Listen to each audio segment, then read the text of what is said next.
الحمدللہ رب العالمین والصلاة والسلام علی محمد الامین فاعوذ باللہ من الشیطان الرجیم بسم اللہ الرحمن الرحیم۔ خواتین و حضرات، ہم مشکوٰۃ المصابیح میں کتاب الصوم کا مطالعہ کر رہے ہیں۔ عن انس بن مالک قال دخل رمضان فقال رسول اللہ صلی اللہ علیہ وسلم ان هذا الشهر قد حضرکم وفیہ لیلۃ خیر من الف شہر من حرمها فقد حرم الخیر کلہ ولا یحرم خیرها الا کل محروم۔ یہ وہی مضمون ہے جو اس سے پہلے بھی بعض روایتوں میں آ چکا ہے۔ صاف معلوم ہوتا ہے کہ رسالت مآب صلی اللہ علیہ وسلم نے کسی مدعا کو پیش نظر رکھ کر اگر کوئی بات کہی ہے تو بعد کے لوگوں نے اسے کبھی انہی الفاظ میں اور کبھی روایت بالمعنی کے طریقے پر اپنے الفاظ میں بیان کر دیا ہے۔ اسی وجہ سے یہ ضروری ہوتا ہے کہ اگر مضمون نصیحت کا ہے، ایک عمومی ہدایت کا ہے، یا کوئی ایسی چیز ہے کہ جس میں کھٹک نہیں پیدا ہوتی، تو وہاں ان سب چیزوں کو اسی طریقے سے بیان کر دیا جائے۔ لیکن اگر کسی جگہ کوئی تضاد رونما ہو رہا ہو یا بات کے سمجھنے میں دقت ہو رہی ہو تو پھر اس مضمون کی روایتوں کو جمع کر لینا چاہیے۔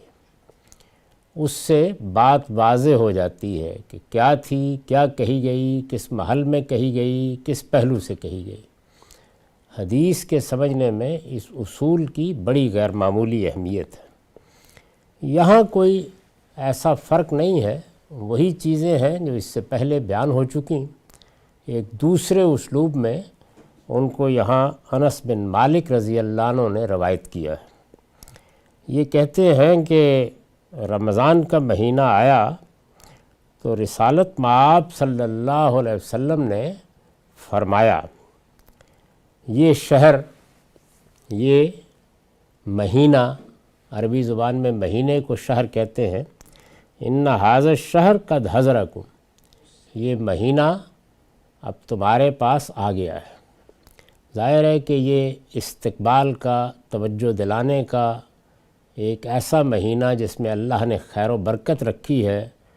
اس کی طرف لوگوں کو متوجہ کرنے کا اسلوب ہے۔ یہ آ گیا ہے، اور پھر ارشاد فرمایا کہ وفیہ لیلۃ خیر من الف شہر، یہ وہی مہینہ ہے کہ جس میں وہ رات بھی آتی ہے جو 1000 مہینوں سے بہتر ہے۔ من حرمہا فقد حرم الخیر کلہ، یعنی اللہ تعالیٰ نے ایک مہینہ مقرر کیا، اس میں اپنی کتاب اتاری، اس مہینے کو روزوں کا مہینہ بنایا، اس کے بارے میں ایمان والوں کو یہ بشارت دی کہ ان کے لیے اس میں دوزخ کے دروازوں پر تالے لگا دیے جاتے ہیں اور ان کے لیے اس میں جنت کے دروازے کھول دیے جاتے ہیں۔ اللہ کی رحمت ہی رحمت ہوتی ہے، اگر ذرہ برابر بھی دلوں میں ایمان ہوگا تو اللہ کی یہ تائید، یہ توفیق ان کو حاصل ہو جائے گی، وہ اس مہینے کے خیر کو پانے کی جدوجہد کریں۔ تو رسول اللہ صلی اللہ علیہ وسلم نے توجہ دلائی کہ مہینہ، پورا کا پورا مہینہ اگر اللہ تعالیٰ کی بندگی میں، اس کی عبادت میں، توبہ استغفار میں، مناجات میں گزرتا ہے تو کیا کہنے ہیں۔ لیکن اگر کوئی ایک رات بھی نصیب ہو جاتی ہے، یعنی آدمی اگر یہ کوشش کرتا ہے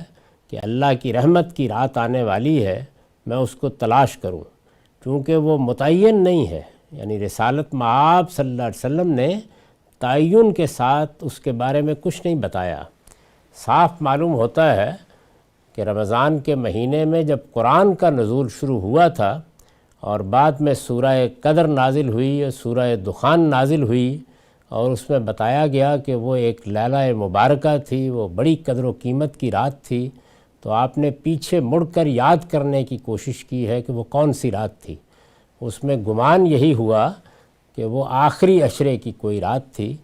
چنانچہ آپ کا طریقہ یہی تھا کہ آخری عشرے میں اس کو تلاش کرنے کی کوشش کرتے تھے۔ تلاش کرنے کا مطلب یہ ہے کہ پورا آخری عشرہ ہی کمر کس لیتے تھے، عبادت کرتے تھے، اللہ کی بندگی کا حق ادا کرنے کی صحیح کرتے تھے، نماز پڑھتے تھے، قرآن کی تلاوت کرتے تھے، اپنے اہل و عیال کو بھی متوجہ کرتے تھے، تاکہ اگر وہ رات اسی طرح آخری عشرے میں آتی ہے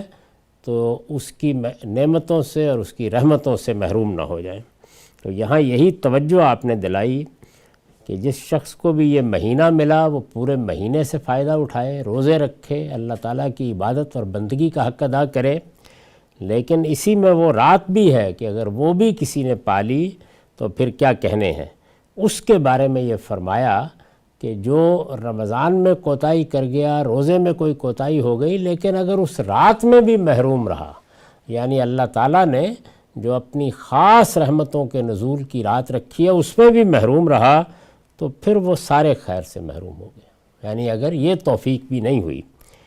اور اس رات کے خیر سے، تو بس وہی محروم ہوتا ہے جو پھر ہر چیز سے محروم ہوتا ہے، الا کل محروم۔ اس طرح گویا یہ توجہ دلائی گئی ہے کہ یہ پورا کا پورا مہینہ ہی اس توجہ کے ساتھ اور اس تنبیہ کے ساتھ گزرنا چاہیے کہ یہ اللہ تعالیٰ کی رحمت کا مہینہ ہے، اس میں اپنی کوتاہیوں کو دور کر لیا جائے، اپنی غلطیوں کی اصلاح کر لی جائے، اپنی حسنات کے ذخیرے کو بڑھا لیا جائے۔ عن ابی ہریرہ عن النبی صلی اللہ علیہ وسلم انہ قال یغفر لامتہ فی آخر لیلۃ فی رمضان۔ ابو ہریرہ رضی اللہ عنہ روایت کرتے ہیں کہ نبی صلی اللہ علیہ وسلم نے یہ فرمایا کہ آپ کی امت کے لیے رمضان کی آخری رات میں مغفرت کی بشارت ہے۔ ظاہر ہے یہ بشارت کن لوگوں کے لیے ہے؟ ان لوگوں کے لیے کہ جنہوں نے رمضان کا خیر مقدم کیا، اس مہینے کی برکتوں کو سمیٹنے کے لیے متوجہ ہوئے، اس کے روزے رکھے، اور جیسے کہ پیچھے بیان ہو چکا ہے اس میں قیام اللیل کی سعادت حاصل کی۔ تو جب رمضان گزر جاتا ہے تو آخر میں اللہ تعالیٰ اس پورے مہینے میں ان کے رویے، ان کی عبادت، ان کی بندگی، ان کے رجوع، ان کی دعا و مناجات، ان کی استغفار کو سامنے رکھ کر ان کے لیے گناہوں سے مغفرت کی نوید سناتے ہیں۔ تو رسالت مآب صلی اللہ علیہ وسلم نے فرمایا کہ یہ ایک بڑی بشارت کا مہینہ ہے، اور یہ رمضان کے آخری دن اس مہینے کا حق ادا کرنے والوں کو مل جاتی ہے، اور اللہ تعالیٰ لوگوں کو معاف کر دیتے ہیں۔ رمضان کا مہینہ ظاہر ہے کہ اس امت پر اللہ تعالیٰ کا بڑا احسان ہے، اور میں کئی بار توجہ دلا چکا کہ بہت سے اوقات اسی مقصد کے لیے مقرر کیے جاتے ہیں کہ بندے اگر ہمہ وقت کوتاہیوں سے نہیں بچ سکے اور ہمہ وقت حسنات کے طالب نہیں بن سکے، تو کم سے کم اس مہینے میں یا فلاں وقت یا فلاں موقع پر اپنے لیے مغفرت کا اہتمام کر لیں۔ یہ اللہ تعالیٰ کا کرم، عنایت اور ہماری عاجزی کا لحاظ ہے کہ وہ اس طرح کے موقع فراہم کرتا ہے، اور یہ چاہتا ہے کہ بندے اس کی جانب متوجہ ہوں۔ تاہم یہ بشارتیں انہی معاملات میں ہیں جو اللہ سے متعلق ہیں۔ بندوں کے معاملے میں جو حقوق قائم ہوتے ہیں ان میں اگر کوئی حق تلف کیا ہے یا کسی کے ساتھ زیادتی کی ہے تو ضروری ہے کہ اس کی تلافی کی جائے۔ تو جب یہ بات رسالت مآب صلی اللہ علیہ وسلم نے فرمائی تو یہ بیان کرتے ہیں کہ قیلا یا رسول اللہ آہے لیلۃ القدر، یعنی آپ سے پوچھا گیا کہ یہ جو آپ نے آخری رات کا ذکر کیا ہے کہ رمضان کی آخری رات میں بندوں کے گناہ معاف کر دیے جاتے ہیں، آپ کی امت کی مغفرت کر دی جاتی ہے، تو یہ پوچھا گیا کہ کیا یہ لیلۃ القدر ہوتی ہے؟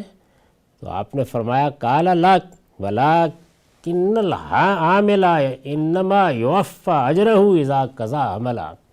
آپ نے فرمایا نہیں، یہ لیلۃ القدر نہیں ہوتی، بلکہ عمل کرنے والے کو جب وہ اپنا عمل پورا کر لیتا ہے تو اس کے عمل کی پوری جزا دی جاتی ہے، اور پوری جزا کیا ہے؟ مغفرت۔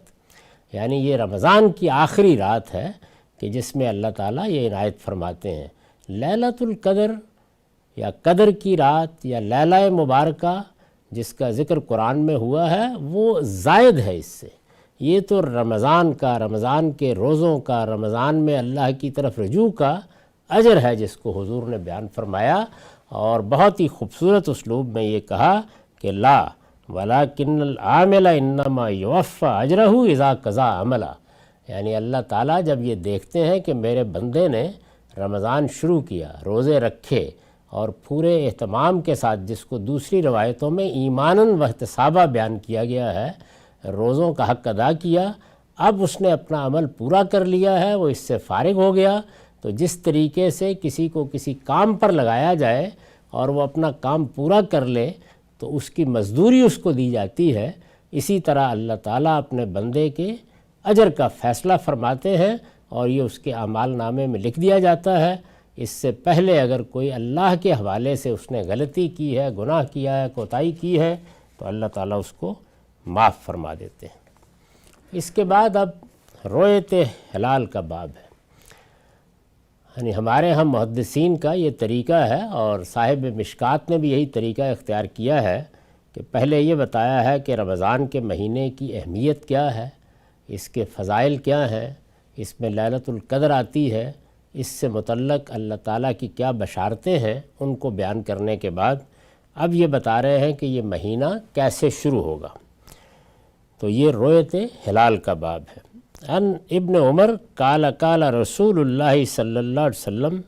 لا تصوموا حتى تروا الہلال ولا تفطروا حتى تروا فإن غم علیکم فاقدروا له وفی روایت قال الشہر 29 لیلہ فلا تصوموا حتى تروا فإن غم علیکم فاکملوا العدۃ 30۔ رسول اللہ صلی اللہ علیہ وسلم کے زمانے میں رمضان کی تعین کیسے کی جاتی تھی؟ ظاہر ہے کہ قمری سال کے لحاظ سے اگر کوئی چیز بھی مقرر کی جائے گی تو اس میں چاند ہی فیصلہ کرے گا، چاند کا طلوع، چاند کا غروب، چاند کے طلوع و غروب اور اس کے مختلف منازل سے گزرنے ہی کو اللہ تعالیٰ نے مہینے کی علامت بنایا ہے۔ یہ بات قرآن مجید میں بھی بیان ہوئی ہے اور یہ بات ہمارے عام مشاہدے کی بات بھی ہے، لیکن اس کے ساتھ ہی جب سے لوگ چاند کو دیکھ رہے ہیں اور اس سے کچھ حساب کر رہے ہیں، وہ یہ جانتے ہیں کہ یہ مہینہ یعنی جو چاند کی گردش سے یا اس کے مختلف منازل سے گزرنے سے جو مہینہ پیدا ہوتا ہے، یہ ایک ہی طرح نہیں ہوتا، یہ کبھی 30 کا ہوتا ہے، کبھی 29 کا ہوتا ہے، یعنی اس میں یہ تبدیلی آتی رہتی ہے۔ اگر تو ہمیشہ 30 کا ہوتا تو پھر تو کوئی مسئلہ نہیں تھا، طے ہو جاتا اور اس کے بعد لوگ اس کی ابتدا کر لیتے، اس کا خاتمہ کر لیتے، لیکن چونکہ یہ تبدیل ہوتا رہتا ہے تو اس لیے یہ سوال پیدا ہوا رسالت مآب صلی اللہ علیہ وسلم کے زمانے ہی میں، اور مذہبی لحاظ سے یہ سوال مستبد نہیں ہے۔ قرآن مجید نے بھی یہ تاکید کی تھی کہ پورے مہینے کے روزے رکھو، یعنی جب یہ مہینہ آ جائے تو پورے مہینے کے روزے رکھو۔ تو پورے مہینے سے کیا مراد ہے؟ یعنی پورے مہینے کا مطلب کیا 30 دن پورے کرنا ہے؟ تو حضور نے فرمایا کہ نہیں، یہ مہینہ چونکہ 29 دن کا بھی ہوتا ہے، اس لیے چاند نظر آ جائے تو 29 پر نظر آ جائے تو وہاں مہینے کو شروع کر لو، وہاں مہینہ ختم کر دو، اور اگر چاند نظر نہ آئے تو چونکہ یہ مشاہدے سے ثابت ہو چکا ہے کہ یہ 30 دن سے زیادہ کا نہیں ہوتا تو بس پھر 30 دن ہی پورے کرنے پڑیں گے۔ یہ مضمون ہے جو ان تمام روایات کو سامنے رکھنے سے واضح ہو جاتا ہے۔ اصل بات یہ تھی، یعنی اس میں یہ بتانا مقصود ہی نہیں تھا کہ چاند دیکھ کر مہینے کی ابتدا کرنی ہے، اصل موضوع یہ نہیں تھا۔ اصل موضوع یہ تھا کہ چونکہ مہینہ 29 کا بھی ہوتا ہے، اس وجہ سے اس پر اصرار نہیں کیا جائے گا کہ 30 دن ہی پورے کرنے ہیں۔ تو ظاہر ہے کہ اس زمانے میں 29 کا فیصلہ چاند ہی پر ہوتا تھا، تو آپ نے فرمایا کہ تم اس کا لحاظ کر کے اس بات کو مان کر 29 ہی پر مہینے کی ابتدا کر لیا کرو اگر چاند نظر آ گیا ہے، اور اگر چاند نظر آ گیا تو 29 ہی پر ختم کر لیا کرو۔ یہ اس زمانے میں لوگوں کے عام مشاہدے کی چیز تھی، اسی کو آپ نے بنیاد بنایا اور یہ فرمایا کہ جب چاند نظر نہیں آیا تو پھر کوئی وجہ نہیں ہے کہ تم روزے شروع کرو، اور اگر چاند نظر نہیں آیا تو کوئی وجہ نہیں ہے کہ تم رمضان کو ختم کر دو۔ اور یہ یاد رکھو کہ اگر کسی موقع کے اوپر چاند کا معاملہ مشتبہ ہو جائے، یعنی بادل رہے ہیں، دیکھنے کا موقع نہیں ہے، غم علیکم کے الفاظ ہیں، تو اندازہ کر لو۔ اور اس کے بعد دوسرے طریقے سے وضاحت فرمائی کہ یہ کس لیے ہے، اس لیے کہ شہر یا مہینہ و شہر 29 لیلہ یہ 29 کا بھی ہوتا ہے، تو اس وجہ سے اس وقت تک روزہ نہ رکھا کرو جب تک دیکھ نہ لو، اور اگر کوئی معاملہ مشتبہ ہو جائے یا کہیں بادل ہیں یا کسی وجہ سے نظر نہیں آیا تو پھر 30 کی مدت پوری کر لیا کرو۔ یعنی چونکہ عام مشاہدے سے یہ بات ثابت ہو چکی ہے علمی طریقے پر کہ 30 سے زیادہ کا نہیں ہوتا، تو وہاں پھر چاند دیکھنے کی ضرورت نہیں ہے۔ اس سے خود بخود یہ معلوم ہوا کہ اگر 29 کے معاملے میں بھی ہم کسی سائنسی طریقے سے یقینی فیصلے تک پہنچ جائیں تو اس میں بھی اس کی پھر ضرورت نہیں ہوگی۔ اس میں آگے بھی یہ مضمون آ رہا ہے، اس کی وضاحت کریں گے۔ وآخر دعوانا الحمدللہ رب العالمین۔